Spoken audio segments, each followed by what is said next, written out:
suggested by the weather that Chris has already referred to.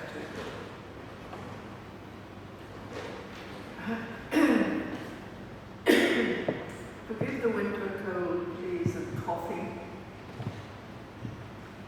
The program is really to tell you a little bit about a lovely poem written by Robert Bridges, so I'll say a little bit about him. Robert Bridges was born in Kent, in England, an Englishman. He trained as a doctor and became a poet, and for the last 2 decades of his life was poet laureate. He was born in 1844, died in 1930, so he lived through the second half of the 19th century and the first quarter of the 20th century. He was a classicist and a very spiritual person. If you think of the time at which he lived, it was really purely the Victorian era which inspired this poem. And London would have looked as he describes it then, in his day, not as it is now. There wouldn't have been any motorized traffic at all. It would be horse-drawn carriages and carters coming in from the countryside with their produce to sell in the town. And you would have heard the rumble of wheels, you would have heard the hooves of the horses, and you would have heard people walking on the street, footfall. It's interesting that he was born approximately a decade before the start of the Crimean War and died approximately a decade after the end of the First World War. He wrote many beautiful hymns which we sing in church, and a really prolific writer. Now, you're not just going to sit there. I want you to do something, but it's very easy, don't worry. I'd like you all, when I begin to read the poem, I would like you to close your eyes and don't look at each other, don't study the architecture of the church, don't even look at Chris. No. So close your eyes, don't worry, there won't be any pickpockets around.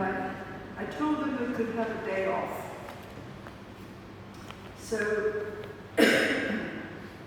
if you think of the era in which he lived and the kind of pictures, it's as though you're painting a picture with the word, listening to the words that I'm going to speak of his poem, you would paint your picture.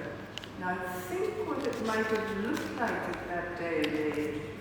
Probably deep, rich oil paint, and probably a big, heavy, gilded frame.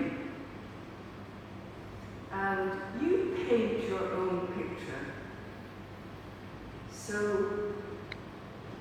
remember that there was no motorized vehicle, we don't have that sound.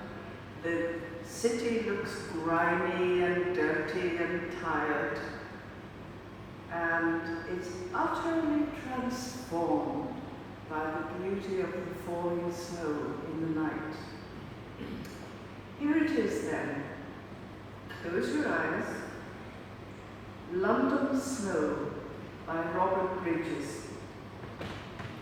When men were all asleep, the snow came flying in large white flakes falling on the city ground, stealthily and perpetually settling and loosely lying, hushing the latest traffic of the drowsy town, deadening, muffling, stifling, its murmurs failing.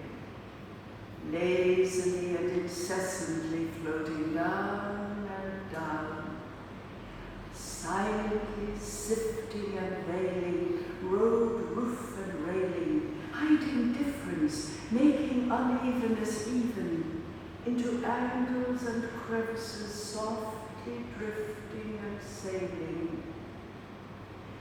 All night it fell, and when full into 7 it lay in the depth of its uncompacted lightness, the clouds blew off from a high and frosty heaven, and all woke earlier for the unaccustomed brightness of the winter dawning, the strange, unheavenly glare.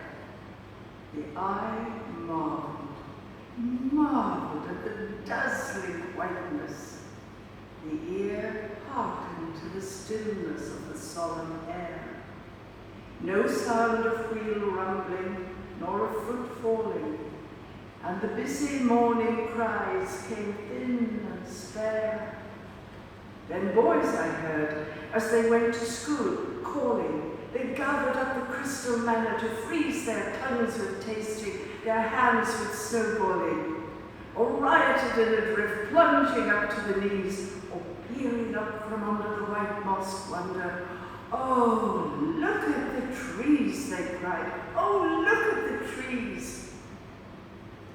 With lessened load, a few carts creak and blunder, following along the white deserted way, a country company, long dispersed asunder, where now already the sun, in pale display, standing by Paul's high dome, spread forth below his sparkling beams, and awoke the stir of the day. When I walk, the doors open, and war is waged with the snow, and trains of sombre men, past tale of number, tread long brown paths as toward their toil they go. But even for them, a while no cares encumber their minds diverted. The daily word is unspoken. The daily thoughts of labor and sorrow slumber at the sight of the beauty that greets them, for the charm they have broken. Thank you for listening.